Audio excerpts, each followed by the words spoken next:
Welcome back. This is video number 5. And now that you understand how to figure out the exact demographics by utilizing the Alexa.com tool, the Facebook Ads Audience Insights tool, if you can find a magazine for your particular niche, with magazines, they always have what we call media kits. And within the media kit itself, generally speaking, it will tell you the exact demographic. So you might get some data from these media kits that you might not get from these other tools. And that's why we're using this route in addition to everything else that I have taught you. So finding a media kit is fairly easy to do. All you have to do is go to google.com and you want to type in the niche. So in this case, it is garden. And after that, you type in the word magazine and then you type in media kit.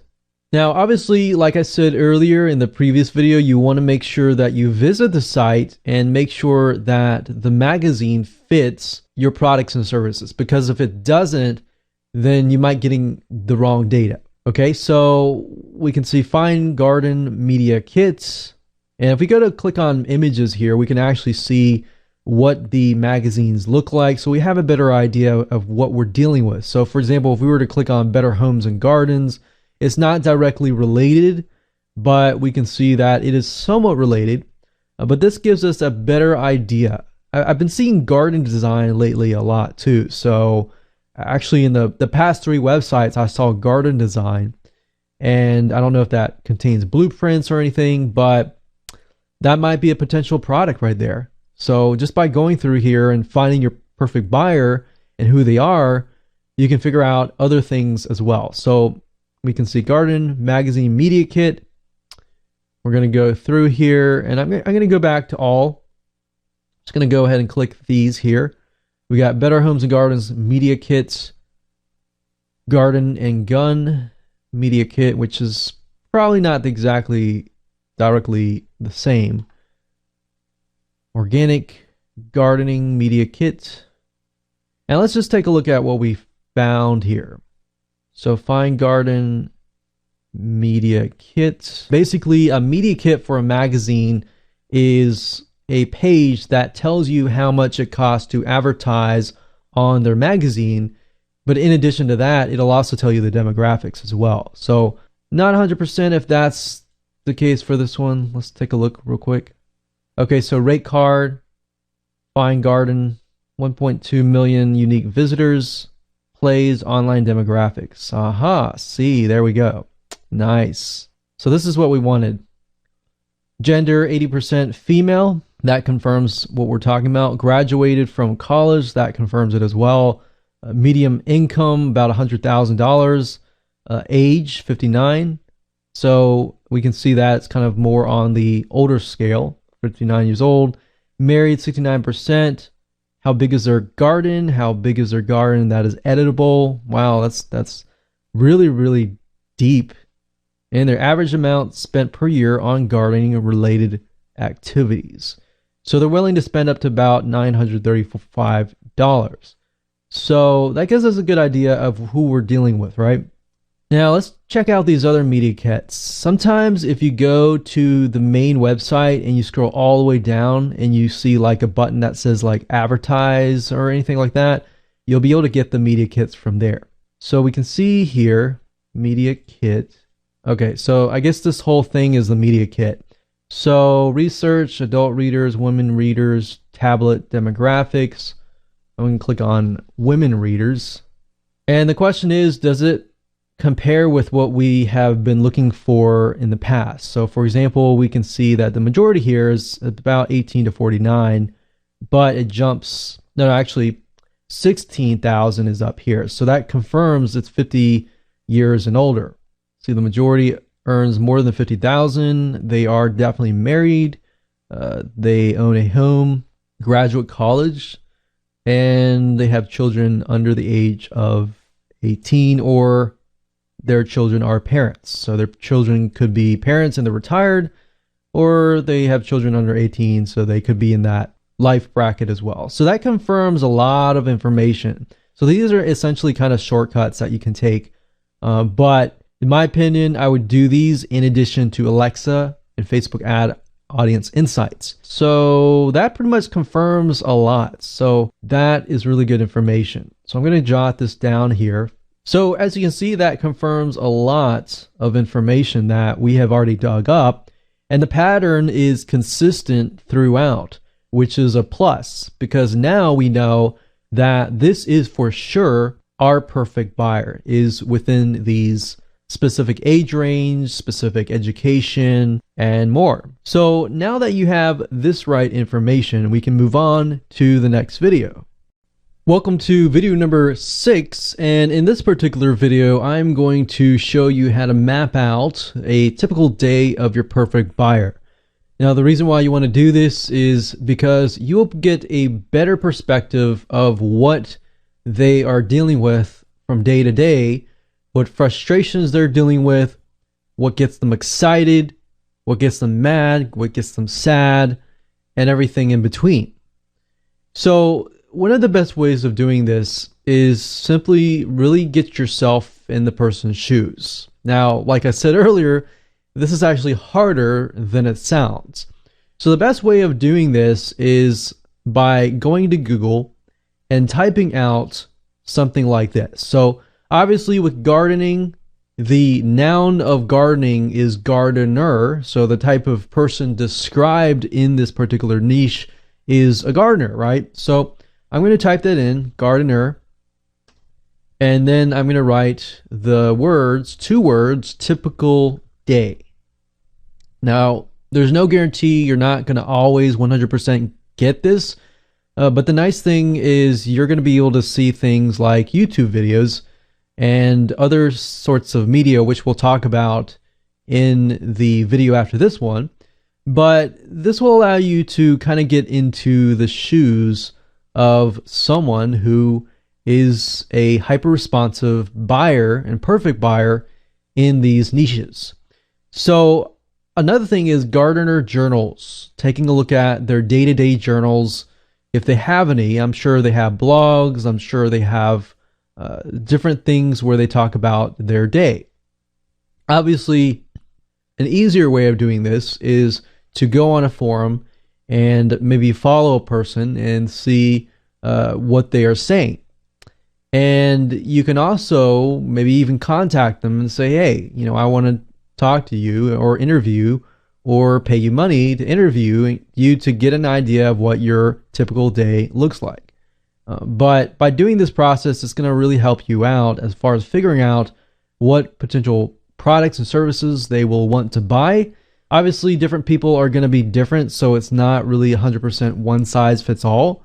But if you talk to a perfect buyer, you will get a better sense of what they are dealing with. So as you can see here, let's just go ahead and click through here. So a day in the life of a landscape gardener. A day in the life of a gardener working at this place, landscape gardener. Day in the life, a typical day. Cost of gardener. It's not what we're looking for. Let's see. A day in the life. So I noticed there's a phrase going on here that's very, very similar. A day in the life of head gardener. So maybe I'm going to switch this around, because one thing you'll find out is as you are going through here, you'll notice that they use similar words over and over again. So gardener, a day in the life of a gardener. Ah, look at this. A day in the life of a head gardener. A day in the life of the organic gardener. We can see videos here too. And sometimes watching these videos will definitely help you get a better understanding. But in this specific method, I would just spend about 15 to half an hour to try to map this out. Life in a gardener, a day in the life of a gardener. So I think we have enough tabs open, so let's just take a look. So a typical day. So this is primarily a landscape gardener. It's maybe not what we're looking for, but at the same time, if you are doing landscape gardening and gardening design, kind of specialize in that area, you can read through here. We can see Too many typical days for Mow Dirt of Green Acres. So I guess I don't know if his real name is Mow Dirt, but if it is, he gets up and early enough to be at the yard by 6:30 a.m. After loading the extra tools he needs for the day into his already loaded white truck, and then he's on his way with his crew of 2 by 7 o'clock. The day has just begun and it has already begun to be monotonous. So it seems to me like this is a story, but this is a nice way to write it out. I mean, you can write it out this way, or you can even open up Notepad and just write it out. So we can say 6:30 a.m. We'll say 6:30 a.m. He's up. So we'll do 6:30, and you can do it by half an hour if you want to. You can do it by hour. Doesn't matter. Really, the further you break it down, the better, obviously. So we can do 7 o'clock a.m. We could even do 6 a.m. So maybe they wake up at this time, or maybe they wake up here. I don't know. With gardening, if you think about it, once the sun rises, especially in the summertime, it gets really hot. So depending on where they are and what season it is, it can be different. But the majority of case, the gardeners that I know specifically, and you can begin to think of people that you know that actually fit this, but a gardener I know, he wakes up, and I know another gardener, she wakes up typically very early, because then you can start your day, you can be out in the nice cool weather, digging and pulling weeds and pruning and doing everything that gardeners love to do in the nice morning cool weather, because it does get hot outside. So we can think they, from about 5 to 6 a.m., they wake up, they get their breakfast and eat it.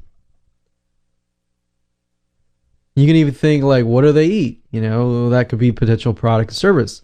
And what do? Do they take their medication? You know, are they taking medication that will help them, you know, get excited about the day, get energized about the day? Maybe they eat, you know, supplements and medications, maybe B12 vitamins. Just write it out. There's no right or wrong answer right now. And 7:30 a.m., they're ready to get outside. They start preparing their gardening tools, maybe. By 8 a.m., they're outside. What are they doing outside? So let's just go look through here real quick. A day in the life of head gardener Dave West. Okay. Let's zoom in a little bit here. For 44 years, Dave West has worked as the head gardener of blah, blah, blah, mansion. When Dave was hired in, we don't really need to know that. Let's see. Aha, look at that. 5:40 a.m. It's all about the weather. In the morning, my alarm goes off, and before I do anything else, I look out the window. The forecast is crucial in my profession. I watch the weather forecast and start to plan the day's activities. A plan for if it's dry, one for if it is wet. Look at that. So he has contingency plans for when it is rainy and when it is wet, so that he's always doing something. Although my daily routine remains the same, every day is different. Okay, so we could even adjust it according to Dave West. So he's more of the gardener that we're looking for. We're not really looking for a landscaping gardener. So we're going to follow him. 5 a.m. He wakes up. Rain or shine, he has a plan for each. So maybe, you know, gardening tools. or rain or shine and dry. So obviously they skip the part where he eats breakfast. So everybody has to eat. So by 7:30 a.m., as you can see here, this is when he starts work. But in between that, we have fulfilled these two items, right? So 7:30 a.m., the big clean, the six of us get everything clean, get everything ready, get their garden tools ready. So 11 a.m., manager's meeting. 11:30 a.m. is beginning to tend to the gardens. So it sounds like typical gardener who at this point welcome to video number 7, and we're going to talk about media mapping. And the reason why this is called media mapping is simply because we are going to further put ourselves in the person's shoes by utilizing media sites such as youtube.com and or other sites as well. And this is going to allow us to map out a better view of what our perfect buyer is into, what their perspective is, basically map out their passion about their niche and what they like, what they dislike, what kind of person looks like them, what do they watch as far as documentaries go, what do they watch, what do they like to learn, and everything basically surrounding that particular niche. So if you looked at my previous video and we did a Google of a day in the life of a gardener, we saw a couple of videos that were related. So in this case, I would highly recommend that you watch these so you have a better view of what their day looks like. Now, in addition to that, and what expands on that, is what do they like? So once you watch this, you have a better perspective of their typical day, right? And we can type in Google and YouTube garden. So we can have gardener or even gardening TV shows and see what we get. And what I would do normally is I would sort it by view count and rating. So we can see view count here, and we can see that the ones on the top are obviously highly viewed. So we have 42,000 views, 67,000 views, 143,000 views. Let's see, Garden Girl TV, 298,000. So this is, if we click on this just to take a look, so it looks like pretty much fits that demographic of female, maybe middle-aged female. And if we go through here, what I like to go through is I like to watch these videos that they watch, and then I like to take a look at the comments that match that particular video to see and get an idea of what people are saying about that particular video. And if I can see patterns or similarities in what people are saying, if somebody is saying over and over again that their frustration is this, or they are passionate about the consistent thing over and over again, then that tells me that there's something there. All right. So that's the whole goal of this. So we can type in gardening TV shows, we can type in garden documentary, and obviously look at the video to make sure that it is related to what we are selling. So gardener, maybe gardening. So try different variations. And typically with this part, I would spend about 30 minutes, and sometimes I'll spend an hour just going through videos. And eventually, after you watch all these videos, you'll just start to see the pains that gardeners go through, what gets them excited, what gets them angry, what gets them mad. And eventually you'll know so much about your niche just by watching these videos. Now, with media, there's different types of media. So you can use other social networking sites such as Instagram to get a better view of the pictures out there. Look at Pinterest to see what people are doing in terms of gardening goes. So you can look at other social networking sites, other different types of media, pictures, videos, text, even podcast, if you can find a podcast, just to get an idea of what your niche, your perfect buyer likes, dislikes, and everything like that. So as you're doing this, you can keep a journal and documentation of the likes, the dislikes, everything that you can think of that would allow you to map out what is going on in your perfect buyer's mind. So that's really what we're trying to do, is essentially map out what is going on in their brain. So the better that you understand that, the better you're going to know when you start to sell your products and services. You'll already be leaps and bounds ahead of most of your competitors at this point, because most of your competitors are not even thinking about doing any of this.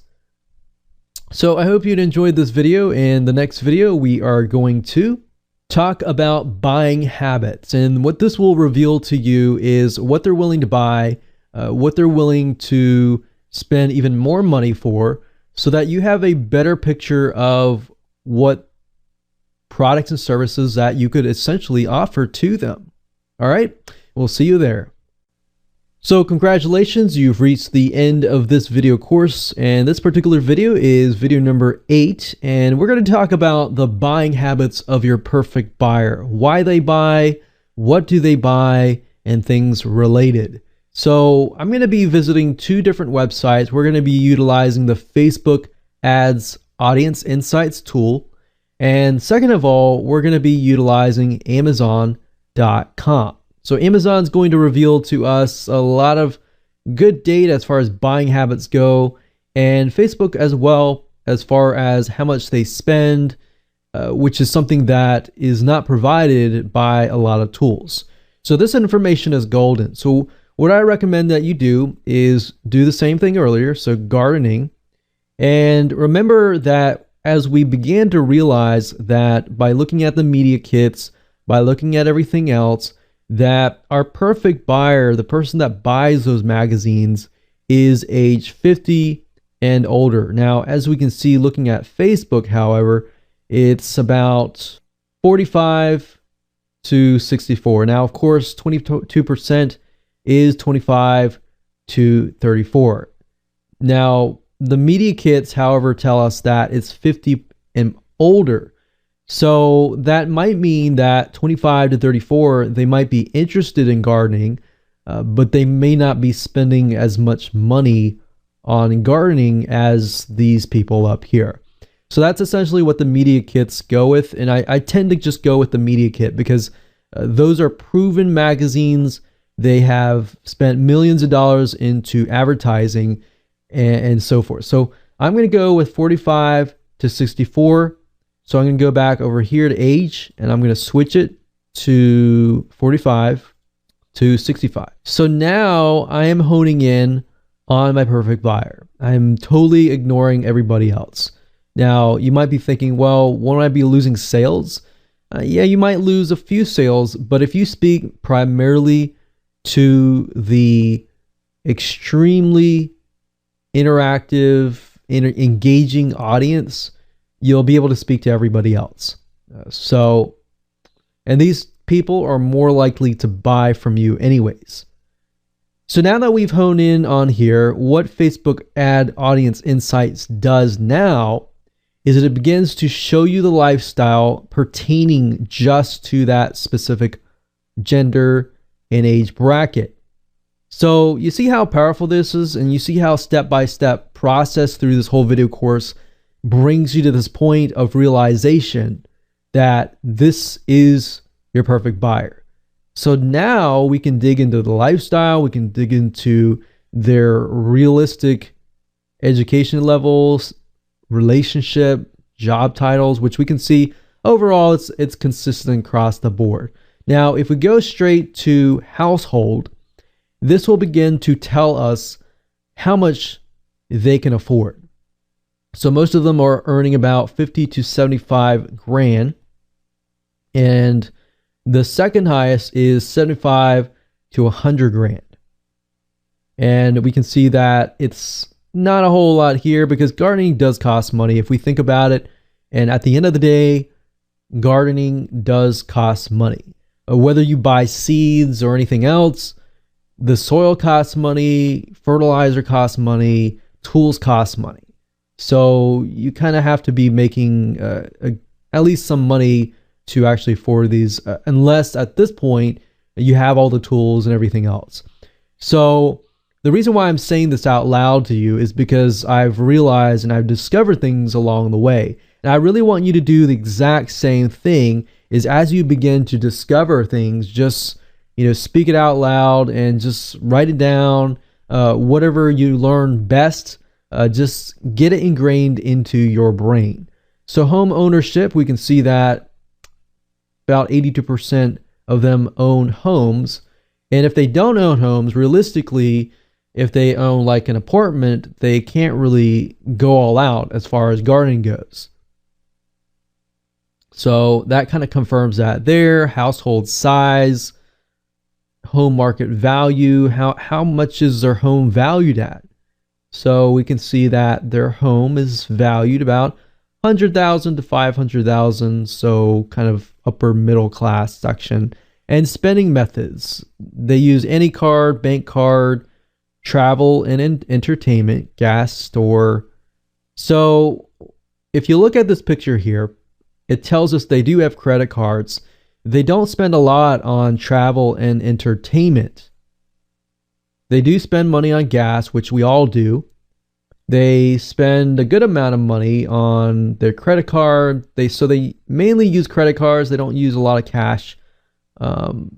They do spend money at upscale department stores. So that kind of gets us thinking, probably a woman. And if we click on purchase, of course, not always, but this is our main demographic. So purchase, retail spending, we can see that it is low as far as retail goes. Online purchases go high. They're very high as far as online purchases go. So if you're selling an online product or service, they're more likely to be into that. So US retail spending, that might be like the majority of retail. So gardening is very specialized. So they're spending more time on tools and seeds and everything else. Purchase behavior, what are they purchasing? So this is going to reveal to you a lot of information. So business purchases obviously are not a lot. Household products, pet products, health and beauty, home and garden, food and drink. So they basically spend most of their money on just basic essentials. Now, as you can see here, I can tell you right off the bat, this particular demographic also have tons of pets. So they love pets. And so you can see that they spend a lot of money on pet products. So now that you have mapped out their typical day, you can also get an idea of what other different products you can sell to them, not just within that particular gardening niche, but other niches as well. So in market for vehicle, we can actually see what kind of vehicles that they purchased. So a lot of convertibles, sports cars, mid-sized cars, luxury sedans. So now that we have a brief idea of what their spending habits look like, we can go over to Amazon and we can type in something like gardening. And I'm going to sort by, average customer review. So obviously the more customer reviews, the better. And this will tell me what exactly are they spending their money on. So we can see garden knife with extra sharp stainless steel blade. So I'm getting the feeling that they want quality tools, because if you garden enough, your tools will eventually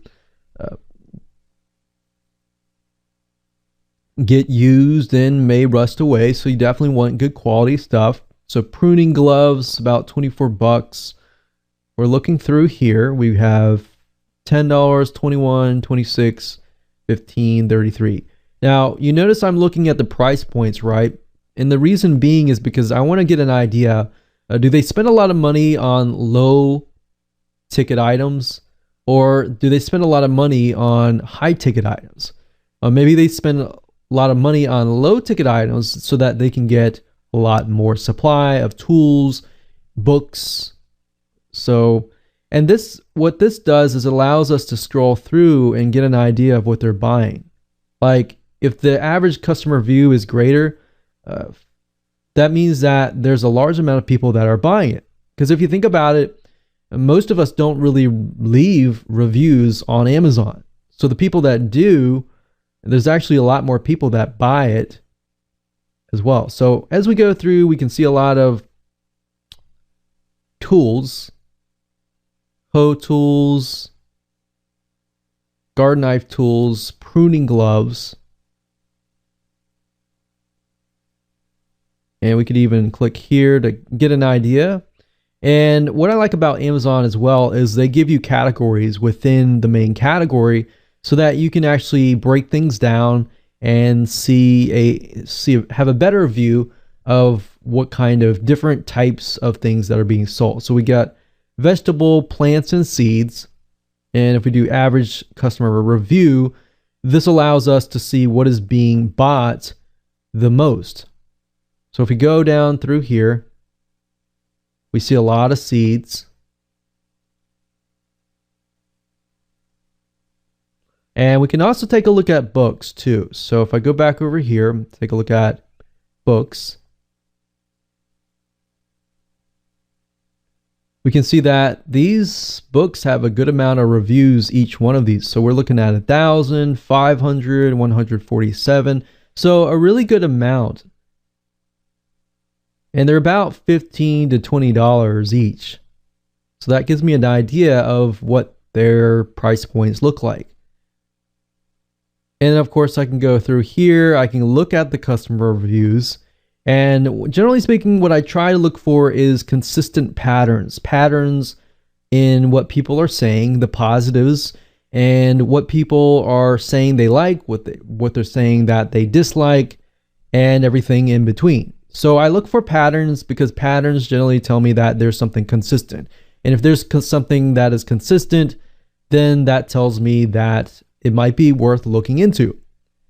So I hope you enjoyed this video course as much as I enjoyed teaching it. Make sure that you go step by step and implement the whole process so that you can find your perfect buyer.